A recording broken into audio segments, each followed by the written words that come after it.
Welcome back to another episode of On the Record podcast. I'm your host, Emily McAllister, and we are going to talk about something that has rolled through social media lately online as far as stormwater. So we have Daryl Norris this morning. He works for City of Greenville Civil Engineering. Do I have that right? Yes. And he is over the land development division. So talk to us a little bit about kind of what your role is as far as new subdivision development and really what stormwater is. So I'm the land development division head for the engineering and right-of-way services department with the City of Greenville. And what we basically do is whenever new development is happening in the City of Greenville, the plans that get submitted, those plans are reviewed and make sure that they follow all of our ordinances and standards. And whether that's a site plan, a house being built, a whole new development, a commercial site, we review those plans, make sure that they meet all the standards and the ordinances and the requirements. And then we follow that all the way through construction, doing inspections of construction all the way up until they get their certificate of occupancy. Okay. And as far as stormwater is concerned, we interviewed Phil Dixon, one of the first episodes of this that we did, and he talked to us about how Greenville Utilities and stormwater is completely separate. So what does that mean when somebody refers to quote unquote stormwater?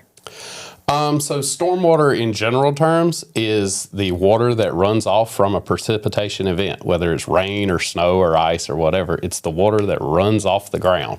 So as we develop and we build more impervious surfaces, rooftops, asphalt, pavement, driveways, gravel, parking lots, things like that, the water can't soak into the ground as well as it normally would if there were trees and grass and things. So that water runs off, and when it runs off, it carries pollutants with it. It also, excess flows can build up in our streams and rivers and creeks and ditches and cause flooding and issues. And so that's why we have a stormwater management program, is to manage both the water quality and the water quantity coming from those rain events. You mentioned impervious surfaces. That's actually, I think, how we got in contact with each other, because I posted a video a couple weeks ago now talking about specifically the Brook Hollow subdivision. That's the neighborhood I was in. And somebody had asked me, why do they do that funky little cutout on the end of the driveway that is seemingly impractical for everyday use? And the response that I was given by the foreman for that job was that in that particular development, and this was news to me, when he explained it, I thought he was saying citywide there was a requirement that you cannot have more than 47% impervious surface. And it was just for that particular development. They would not allow more than a certain percentage. And that tiny little cutout in the driveway gave them that additional percentage in order to be in compliance. And then, of course, the comments online are always, that's great, or that's horrible. And there's always, discourse in regard to what is appropriate. So how does your department determine what is a reasonable amount of impervious surface per development? So there's a couple different requirements that result in what you saw in that development. So we have driveway standards that require a minimum and maximum width of the driveway at the right-of-way. And that's where we regulate the entrance into our city right-of-way.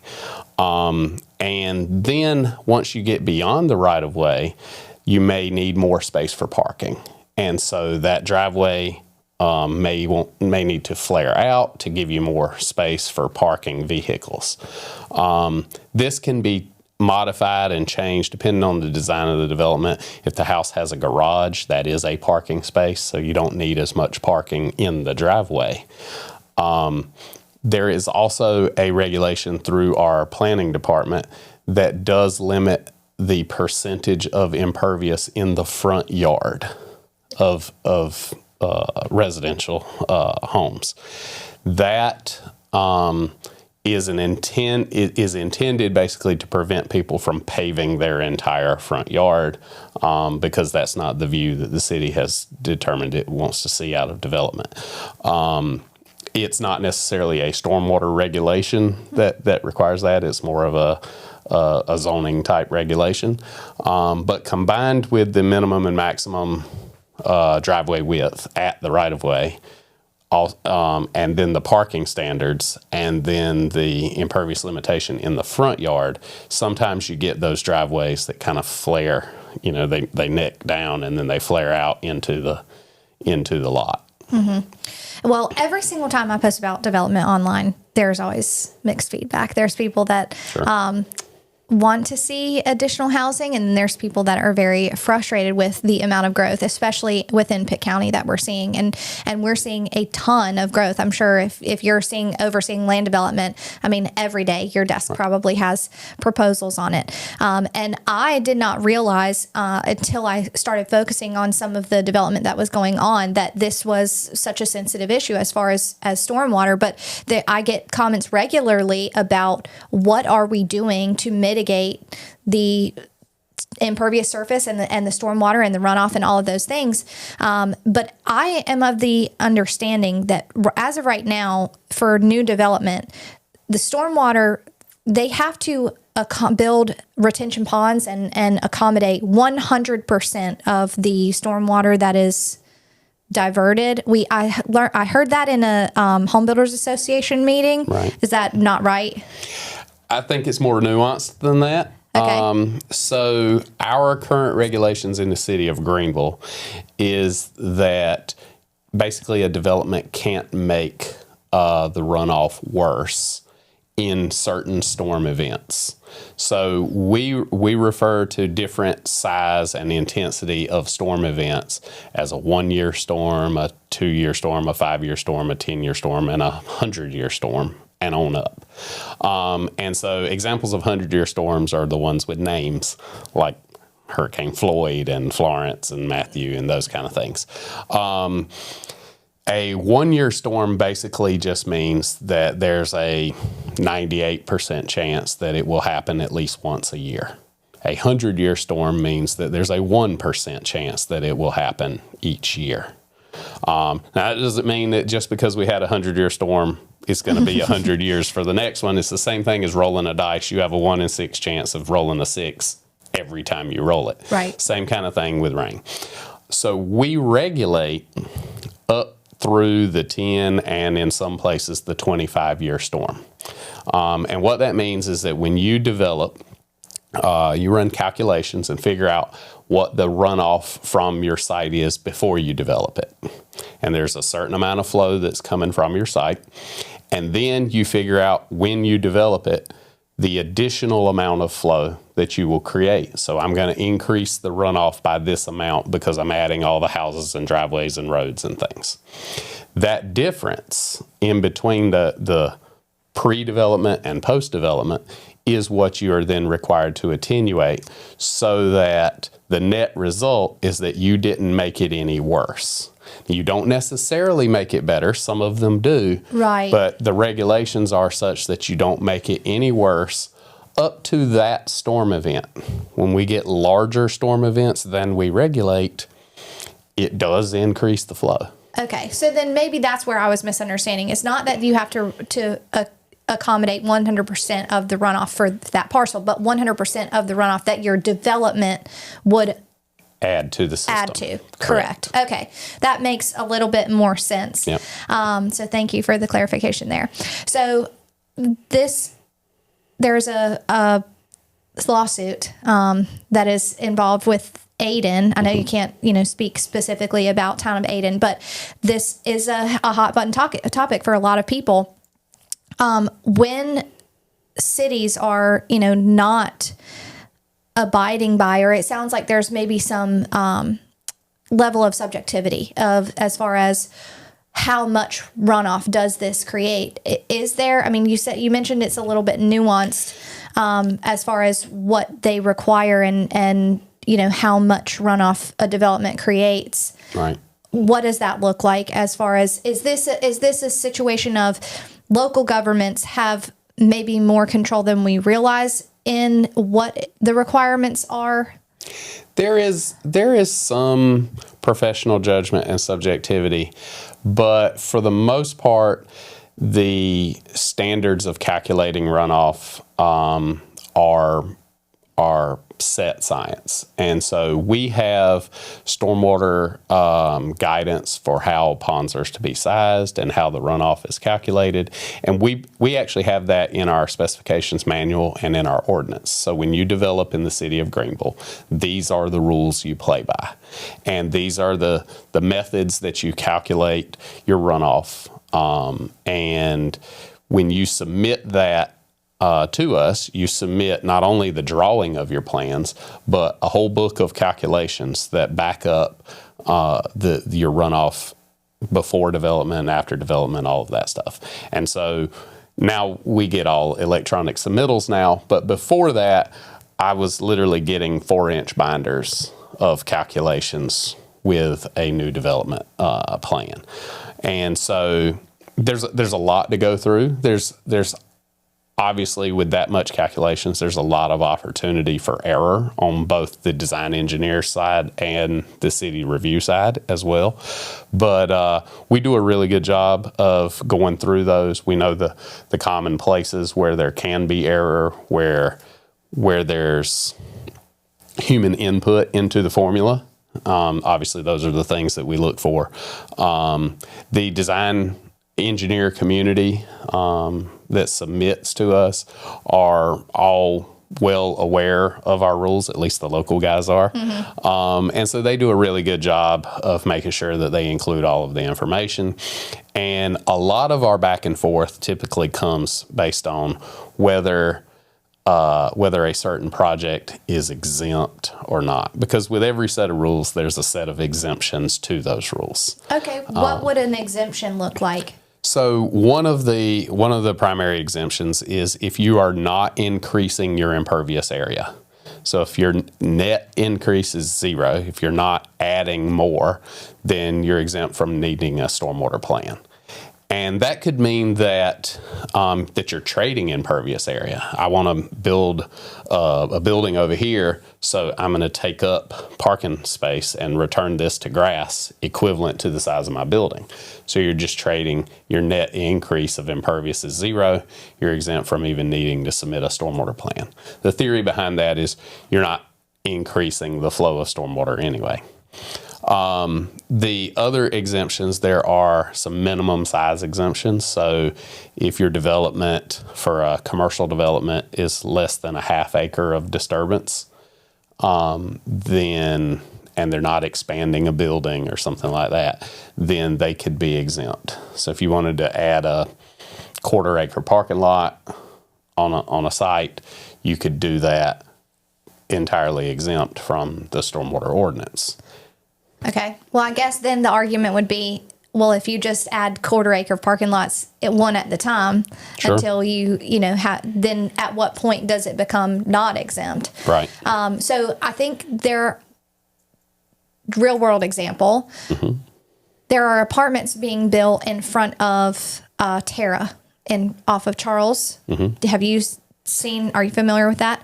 Dude, that is a small parcel. What does stormwater mitigation look like on a parcel that small? Because obviously you can't build a retention pond on that size lot. So stormwater control measures, which is the fancy word we use for ponds, they come in a lot of variety of different methods to control stormwater. So the ones we're most familiar with are ponds, wet ponds and dry ponds, because those are the ones you see. We also have constructed wetlands. But then there are a bunch of those that you don't see that are used a lot of times. So we have what's called underground detention. So these would be pipes or vaults and stuff that are actually under the parking lot. And when the rainwater goes in there, it holds it, and then the outlet is controlled, is sized to release it at a certain rate that matches the pre-development runoff. There are also things like sand filters that you won't see because they're underground as well. The water flows through a box with sand and it filters it out, similar to a pool filter. A pool pump. And there are other proprietary devices that actually have filter cartridges. It's called Storm Filter. Looks like a pool filter cartridge. There are things called bioretention cells, or you may have heard the common term of rain garden. Okay. And a lot of times parking islands, if they're not mounded up, but they're actually a small depression, that's what those are. The stormwater goes actually into the parking island, and it's filled with a sand media that lets the water filtrate down through that. And so sometimes stormwater treatments can be hidden in plain sight. They're right there in your parking lot, and you don't even know. Interesting. So once the infrastructure is implemented, which I'm assuming it's the developer's responsibility to construct the infrastructure for stormwater, whose job is it to maintain it? Because obviously as these systems age and need repair and maintenance, somebody has to do that. So who's responsible for that? So that depends, as everything in my field does. What the City of Greenville has decided as a level of service for our customers that we will maintain for flow the all stormwater drainage that carries what we call public water. And what this is it's runoff that comes from any city or state maintained street or property. And so once one drop of runoff comes from a city street or state street into the system, we then maintain that system from that point all the way downstream to outside of our jurisdiction. Okay. Upstream of that, let's say you have a drain in your backyard and it's piped to the road. The only thing that's getting in that drain is the runoff from your backyard. It's all private.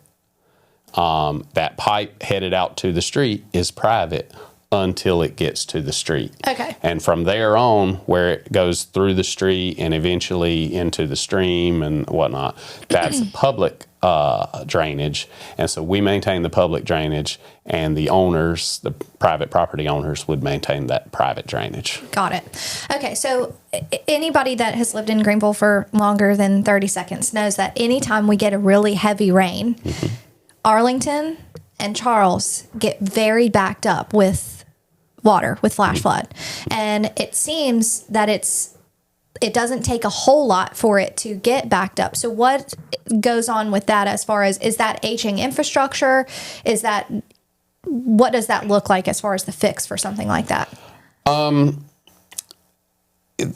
Different places have different reasons for it. Sometimes we flood throughout town for intense rains because of undersized infrastructure. So a pipe was put in, and at the time it was put in, that size was the appropriate size.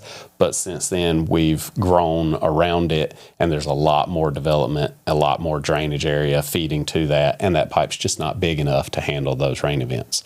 Other times, the rain is more intense than the system was designed for. So we design our system, our specifications designed for a certain storm event, like I talked about earlier. And so our street, the pipes in our streets, most of our streets are designed for a 10-year storm event. So they flow full in a 10-year storm event. But when you get a larger storm event, and larger could be total rainfall, but it could also just be intensity. Sometimes we get these afternoon storms that rain 2 inches in an hour. Our system is not designed to handle 2 inches in an hour. So what happens is, it's the same thing as the pipes in your house. If the pipe is bigger, it can handle more flow. If the pipe is smaller, it can handle less. So when you run water in your bathtub faster than it can run out the drain, it builds up. Right. And that's the same thing that happens in our roads and streets. The other cause for a lot of it, and specifically when we're talking about Arlington and Charles, when you get towards Greens Mill Run, which is a stream that runs through the most developed portion of our town, right through the middle of town. when those streams fill up during a heavy rain event, there's nowhere for the drains from the street to go. So all of our stormwater goes directly to the closest natural water body, river, lake, stream, pond, ditch. And those outfalls dump that water into the stream. If the stream is already at the top of its bank, then that pipe is underwater. And so it can't flow as well when the end of it is underwater already. Right.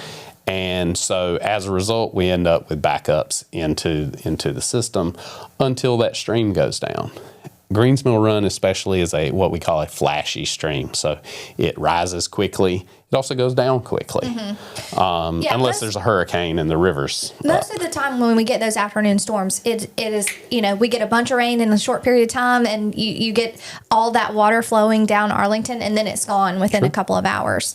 But how familiar are you with the Cedar Street Stream Bank project?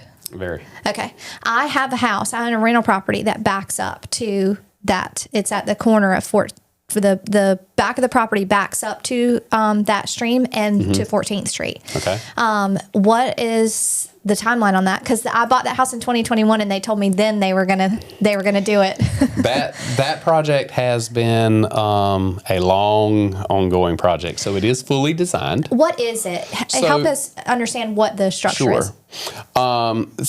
The stream there, we call it Cedar Stream, and it's really a stream that kind of runs parallel to Cedar Lane for a portion of it, and that's why we nicknamed it that. But the stream is highly erosive, and so the property in the backyards of the properties that back up to that stream is consistently eroding. Yes. And folks are, quote, losing their yards. You actually don't lose any property, you gain a stream, but the dirt is washing away and it's going downstream. And so there's impact to the property owners because your backyard is washing away. There's also impact to the city in general and all of us because that sediment has to go somewhere. The dirt that washed away ends up washing down and stacking up in front of the next pipe and culvert and can actually increase flooding throughout town. It's also not great for water quality as well. It smothers the habitat and, that type of thing. So the city has an interest in seeing that stream stabilized to where it won't erode like that. It's a challenging thing to do because you're talking about a natural system that rises and falls and floods and all of that kind of thing. But we have methods for stabilizing the bank, getting some green vegetation growing on the bank. The best way to hold dirt in place is roots. And so getting plants and grass and things that we can get established and anchored in the banks. We also, a lot of times it's as simple as changing the banks from being vertical slopes to laying them back. Okay. But that takes away more of the yard. It takes away more yard. And so there's a catch, there's a trade-off there. And so we have some methods that allow us to get a little steeper than we would if we were just planting grass. I would love that. I don't know if this is the way it's set up, but I would love for somebody to put a retention wall back there and backfill my yard. And most property owners do. That's what the most of the requests we get for eroded streams. The problem with retention walls is somewhere they stop. And wherever you end the wall, you have taken the erosion that would have happened there, just displaced and it, moved it to a no spot, and it'll be worse. Gotcha. There. So wherever the wall starts and stops, you will see far worse erosion at either end of it. And as a result, we don't, and the state doesn't even permit it anymore for hard armoring streams. Okay. Unless there's a specific critical thing that they're trying to protect. So if there was a sewer line there or something, you will see some of the times where there's a sewer line crossing, and GUC will put riprap protection around that because that's a critical thing. We don't want the sewer line getting blown out and busting in the creek. Riprap is the big rocks, the big boulders that you see. Yes, they typically range from 6-8 inches up to 12-15 inches. Gotcha. So is that the plan? I want to say when they explained it to me the most recent time, because they asked if they could use my backyard to access because it's right there off 14th Street. I want to say that what he told me was that they were going to grade it and then put riprap there. Right. Along that. Is that still the plan? Yes, because that property is immediately downstream of 14th. You've got all of the flow coming out of the pipe, and then it's going to make a quick turn. And so in those turns, it kind of has to be given extra support and armoring. Right. Because those turns are really subject to a lot of erosion. So I do believe we've got some riprap in that area at the far upstream end of that project as well. So what does the timeline look on it? So the project is now fully designed and it's even permitted. The delay has been in part money, and basically the city was fortunate enough to get several grants for stormwater projects, and as a result, needing to match those grants, our priorities shifted which projects go first to matching the federal and state grants that we got for other projects. The other part of it is when we do projects like this, especially along backyards of properties, that project touches 24 different property owners. That's 24 permissions that we have to gain from the property owners. You can't this is not something where it's like we have to do this. And so, I mean, they go in, there's easements for utility and everything else. That's not the case here. We don't currently have an easement on this stream. So most of our streams, we don't actually have drainage easements on. The land and the stream itself is owned by the property owner. And so in this particular one, we don't have a drainage easement there. We don't, by right, have the ability to go in and just do this work. Even if we had an easement, all we would be able to do was really maintain, but to go in and actually reshape the banks and do all of the work that we're talking about doing to stabilize these streams, it really requires permissions, right of entry, construction easements, and that kind of thing. So what do you do if you just have a property owner that's like, no, you can't? Well, and we run into that sometimes. We continue to ask. We offer to buy easements from them. And if all of that fails, it really becomes a political decision on whether the city uses its power of condemnation. And says this is for the general good of the population of the city, and therefore we need to do this, and we have to go through the process to condemn an easement to be able to do that property. Same way as the state putting in a road across properties and things. Right. Well, you said that you guys have to match the federal and state funding that was given to you. The City of Greenville, they just approved their budget last night, didn't they? So does that, the city budget play into matching those funds? Somewhat. So our stormwater program is funded entirely through our stormwater utility. And so we have an enterprise fund, which basically means the money collected that you pay in your monthly stormwater utility bill funds only stormwater. It can't be used in general fund. We can't buy a fire truck with it and things like that. It has to be used for stormwater. And so all of our stormwater program is funded through that. So most of the back and forth and budget negotiations when the city's creating its annual budget has to do with general fund and what they do with the tax revenue. Gotcha. And for the most part, the city council obviously does approve any and all expenditures in our budget as well. But for the most part, the stormwater kind of remains isolated, that we have our own revenue stream and then our own expenses. So we have citywide since 2016, we have watershed master plans that cover all our full jurisdiction. And they were studies that were done of all of our storm drainage system. First thing they did was go out there and identify all the catch basins, all the pipes that we had. At the time, we didn't even know what we had, where they were, how big they were, any of that. So this was just as recent as 10 years ago as we start doing a master plan for stormwater for the city. Correct. Okay.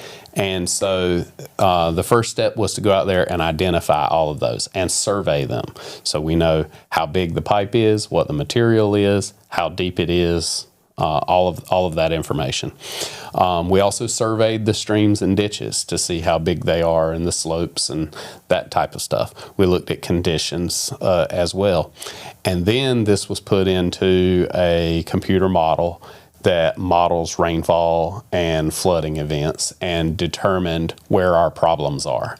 That this pipe is not big enough to handle this storm. This pipe is big enough, but the section in between creates flooding. And then with that information, we were able to identify potential improvement projects. That pipe that was identified that's not big enough, we want to upsize that pipe. We want to replace it. We want to make it bigger. But there's more to it than that, obviously, because when you upsize one pipe, you get that water upstream, downstream faster, but that also means you dump it on downstream faster. Right. So then we have to try to offset that some way so that we're not just passing a problem from one spot to another. So we do things like floodplain benching and detention ponds and things like that get paired with those culvert or pipe upgrades. And so the Watershed Master Plan identified these projects. And in 2016 dollars, these Watershed Master Plan identified over $200 million of improvements for the city of Greenville. Just for the city of Greenville? Just for the city of Greenville. Obviously, we don't have that kind of revenue to complete all of that. So prioritization is key. And so they were scored and ranked. And we have a ranked priority list from those studies of these are the projects that are the most important. They protect the most critical infrastructure and that kind of stuff. And there's a lot of things that go into that ranking, protection of property and life and public infrastructure and things like that. But funding availability is one of those things. And so when a grant comes along through the state or federal government or something like that, and we have the ability to get that money, it obviously can move a project up the list if it's fundable through that grant. So every time there's a grant available, we go down our list and we look, does priority number 1 qualify for this grant? No. Does priority number 2? And we go down the list and we pick our highest priority that qualifies for that grant and we apply for it. And we've been really successful at getting some grants over the last 3-4 years. Well, what would you say is the solution, obviously, in the interim? Because it's not reasonable, and you're always going to get this online. Stop. Let's not build anything until we fix the roads and the stormwater and everything else, and just put a pause on it all. That's not a reasonable solution. So, I guess the best alternative is to prioritize and make sure that with the new development, we are implementing higher standards. And I guess that is part of what your department does. Is I'm assuming that there's, in conjunction with the Watershed Master Plan, there's, work with the city's master plan for zoning and what does additional residential development look like, and are we accommodating stormwater not just for this development, but for the understanding that there will be additional development in the same section of town? Sure. So our Watershed Master Plans, when they modeled for future development. So they looked at highest and best use of undeveloped property. And so we didn't want to just get a snapshot of what it looks like today and then it be outdated by the time it's printed. So we looked at potential future development, and that can change because that was based on the zoning at the time. So as we have zoning changes and it changes density of development that's allowed, that may change it. We are currently, now that the watershed master plans are 10 years old, we are actually in process right now with our consultant updating those master plans, because the other thing is they were for the city's jurisdiction in 2016. So everywhere we've annexed and expanded, all the place out at Mills Road, none of that stuff was studied back in 2016. It wasn't part of the city. And so this new update will expand the scope of our study, as well as reanalyze and look at what are the changes that have happened to Greenville over the last 10 years and how does that affect our model. It'll also look at the projects. Some of them we've completed and we can check off the list, and what that improvement does to our system. And there may be new projects identified, and then they all get reprioritized. What we're excited about this update is with the use of additional computer systems and some AI, we're able to make a more living document. Instead of a printed PDF that's a static snapshot, it's going to be ongoing living document that updates in real time as we make repairs or as development happens. And so we will always have the most up-to-date information with our watershed master plan. These are available online. Everybody can go on the city's website and see our watershed master plans, and they're very long, and there's a lot of engineering information in there. But there's some really good information, even for potential buyers or homeowners and whatnot, where we have mapped floodplains in there and identified in greater detail than the FEMA flood maps that these areas will flood in a 25-year storm or in a 100-year storm and that type of thing. Because not always, I personally know of several neighborhoods and spots in town that are not necessarily on a floodplain map. There's no flood insurance required by FEMA because it's not big enough to kind of get that kind of attention. But I do know that if we get an intense rainstorm, that there's water in the yard, or in the street or what have you. So FEMA maps are your major streams, rivers and streams, and they create those models up until the drainage area upstream is less than a half square mile. And so they don't go all the way up to the far headward waters of the stream. And so sometimes the flood maps, you'll see a red line at the top, and it just stops. The water doesn't know the line is there. And the FEMA models are with the best information that FEMA has, which is based on LIDAR and some, the information they have. But with our watershed models, we actually have the surveyed grade of the pipes. We know exactly how much is going to them, what the drainage areas are. So we have a lot more accurate information for our maps as well. And so the big thing to know is that the water doesn't know where the line is on the map. And just because the map doesn't say you're in the floodplain doesn't mean you won't flood. And you can buy flood insurance because you're in the City of Greenville, and the City of Greenville participates in the National Flood Insurance Program. All properties can buy flood insurance, whether you're in the floodplain or not. And when you're not in the floodplain, flood insurance is actually comparatively very inexpensive. And over 25% of all flood claims happen outside of the FEMA mapped floodplain. Interesting. And so it is highly recommended that everybody buy some form of flood insurance, especially if you've had any history of flooding, because your homeowner's insurance does not cover it. Right. Well, this obviously is great information and great programs and whatnot. And I even forget this, which I shouldn't, but this is just for City of Greenville. And Pitt County, there's a lot of other things happening in Pitt County beyond City of Greenville. You've got, town of Winterville and Ayden and all these other municipalities. I live outside of the city limits. What kind of collaboration is there between City of Greenville and some of specifically Winterville and Ayden? Because I would imagine that's where the most amount of development is, Sure. as far as impervious surface and displacement of runoff. Is there any level of conversation between City of Greenville and these other municipalities to try to collaborate on some of these systems and make sure we're kind of all on the same page? There is some.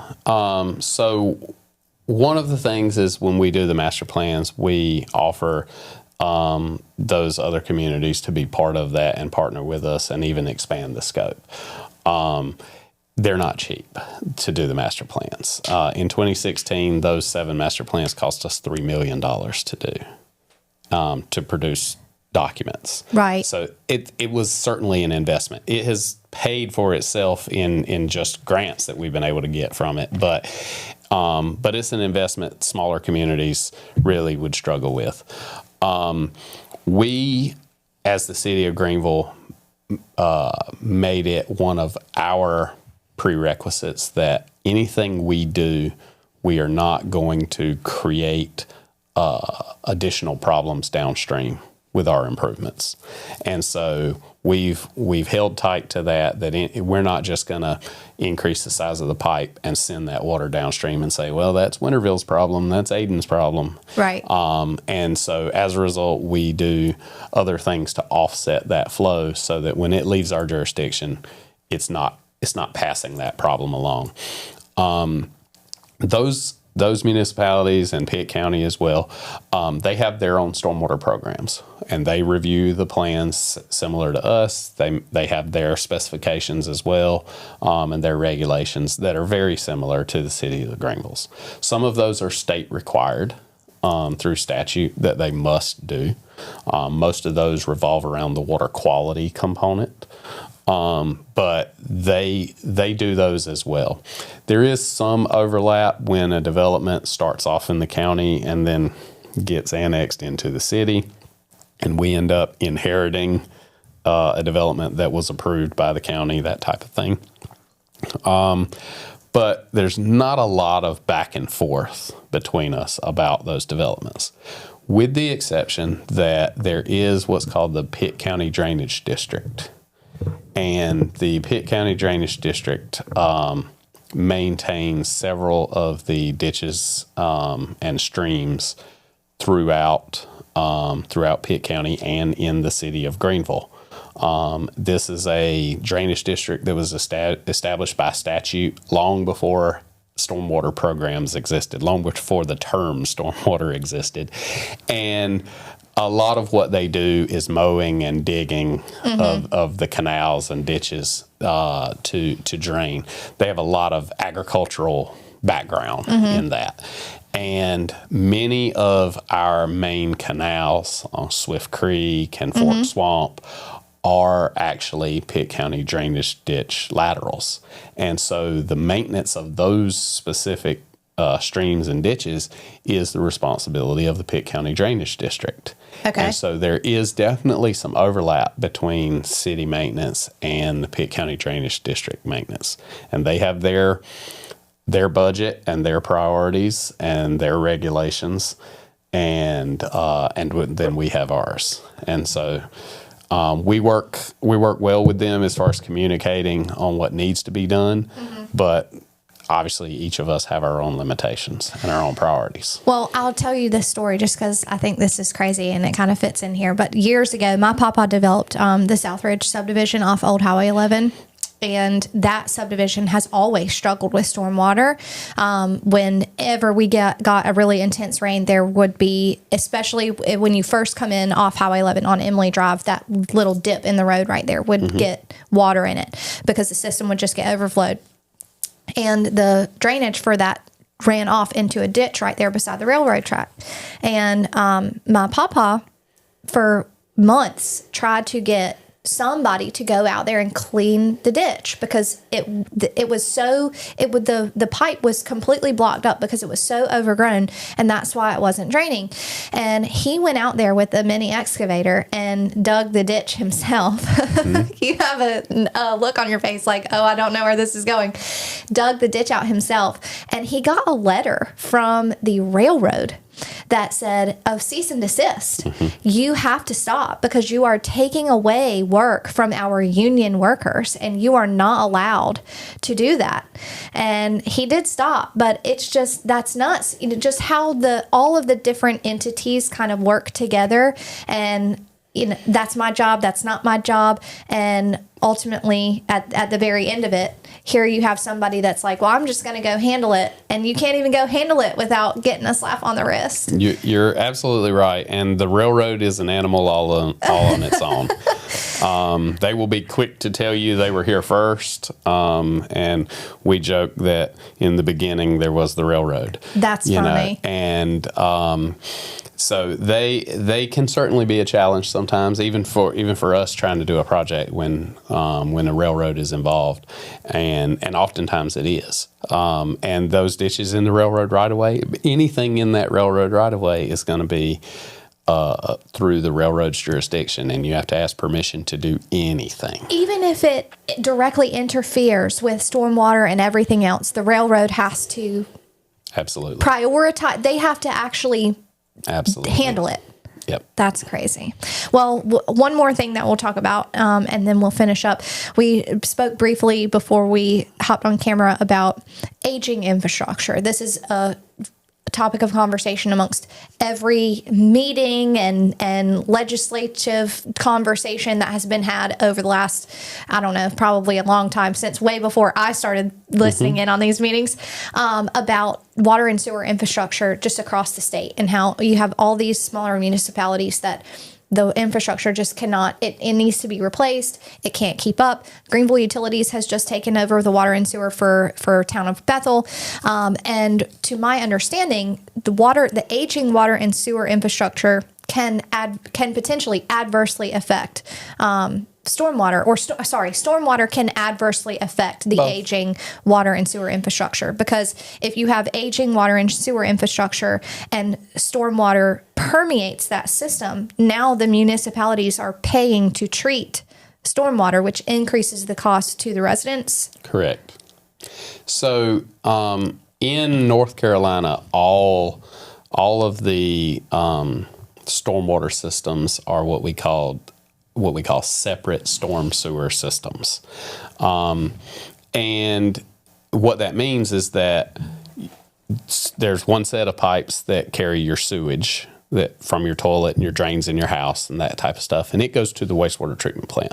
There's a totally separate set of pipes that carry stormwater. This carries the drainage from the roads and the parking lots and things like that, and it goes to the nearest body of water, to the ditch and the creek. Those are not intended to be combined.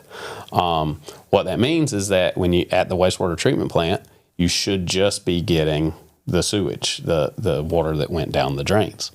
Where that gets complicated is if flooding allows stormwater to go down a manhole lid in the street. Sometimes the manhole lids have holes in them and that kind of thing. If the street floods, that water goes in the manhole lid. Or if aging infrastructure, there are joint separations, things like that can allow the water to get into that sewer system. Then now it's not just the water that went down the drain in your house, but it's also the rainwater. And so the volume of water that has to be treated greatly increases. And so at the wastewater treatment plant, they go from their normal flow, and then on a heavy rain event, all of a sudden they're getting a lot more flow that they have to treat, because once it's in their system, it's all wastewater then. And they're charging per gallon, or I don't know if they charge per gallon, per ton, however much they're charging by the amount of water that they're treating. Yes, and I mean, so they're charging you a citizen a sewer rate typically based on your usage. So the water that the fresh water that you use, they assume that all the water you use comes back out in the drains, and so your sewer is the same amount as your usage. Okay. The only exceptions to that really is like irrigation, because that water's going in the ground. And that's why you can get a separate irrigation tap. You don't get charged sewer on your usage for irrigation. I didn't know that. That's cool. Because it's not sewer. So that's typically how they bill, but their expense is based on the water that makes it to the plant. Right. And so that's where all that additional stormwater that makes it in the system really drives up the expense on the city or on the utility for treating that water. Well, because surely if let's say, okay, just to make the math easy, my household generated 50 gallons of water that needs to be treated, and then that following month, my usage was only 50, but what they had to treat for my house was 75. I mean, surely the next go round when we get a bill from the utility company, especially in some of these municipalities where the municipality and the utility are joint and there's not a separate charter. I mean, the town, especially if they don't have the funds to pay the difference, that difference is being dispersed to the residents. Potentially, but to do that, they have to go through a rate increase. So they can't just directly charge you a higher rate the next month. So they'd have to go through the process of a rate increase and budget hearings and all of that kind of thing. But yes, part of the rate is to help maintain the system and cover that extra treatment that they have to do. But it's also to maintain that aging infrastructure to help prevent some of that. Part of the stormwater utility rate goes towards replacing the aging infrastructure of stormwater pipes. What you get a lot of times with a aging stormwater pipe is sinkholes. If you've ever seen a sinkhole, that happens where a joint in a stormwater pipe is leaking, and as the water flows, it pulls a little bit of dirt in with it, and a little more dirt and a little more dirt, and eventually you get a sinkhole over top of that pipe. And the fix is you seal that pipe back up, either at the joint, or sometimes we line the whole pipe. It may be an old corrugated metal pipe that has rusted away, and we have to go in and either dig it up and replace it, or line it with a liner inside so that it's back sealed again. In some larger municipalities in the country, like New York, San Francisco, places like that, they have what's called a combined sewer system. So all the stormwater and their wastewater mixes together into one system. And that's what we've seen on TV with the Ninja Turtles. And you flush something down the drain and it goes into where the alligators are in the sewers. And you get the really big sewers. That's why they're really big. It's not because there's that much wastewater. It's because it also includes stormwater in it. And they run everything through their treatment plant, stormwater as well. Why? Originally, that's how they were set up, and partly because their stormwater coming off of it's gross. Basically 100% impervious is gross. Yeah. It basically is wastewater, and so they want to treat it. But those were older systems before they thought to separate them. But in North Carolina, there are no combined sewer systems, and we don't permit those anymore. But there are still those older big municipalities that do it, and unfortunately, those are the ones that make it on TV. And so, it's like the the drain in Ratatouille. My son loves that movie, like where he gets and even there's a bunch. Yeah, you're right. There's a bunch of. They all are. I have fought this message my entire career that and even in Finding Nemo, they say all drains lead to the ocean. Oh yeah. No, the drain in my yard leads to a septic tank. And if you flush a fish in the yard, he's just going into the ground. And so they don't all.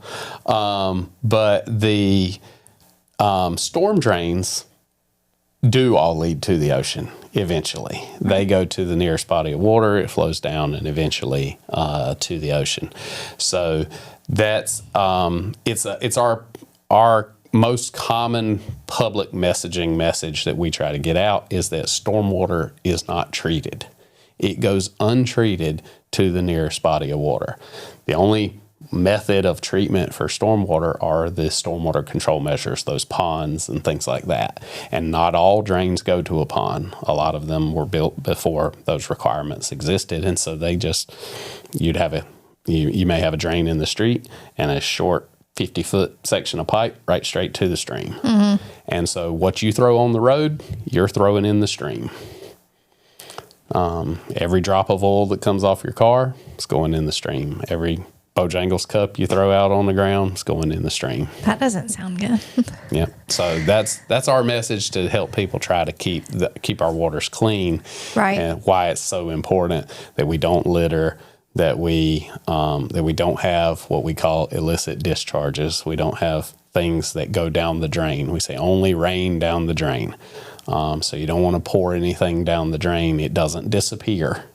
In fact, it goes in the stream in your backyard. Yeah. Well, thank you so much for sitting down and talking with us this morning.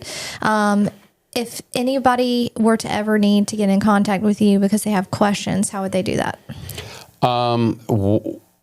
Our website can give them plenty of contact information, greenvillenc.gov. We also have a generic stormwater@greenvillenc.gov email if they want to send an email to that.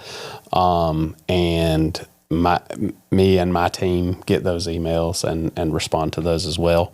There's also on the City of Greenville's website, City Compass, where if you have a complaint, a concern, you see something that needs attention, you can enter that into the City Compass, and it creates a work order for our folks to go out and investigate. Okay. All right. Awesome. Well, thank you so much. I really appreciate it. Make sure to follow, subscribe, share this video. Send me an email if you have any questions at emily@emilymcallister.com.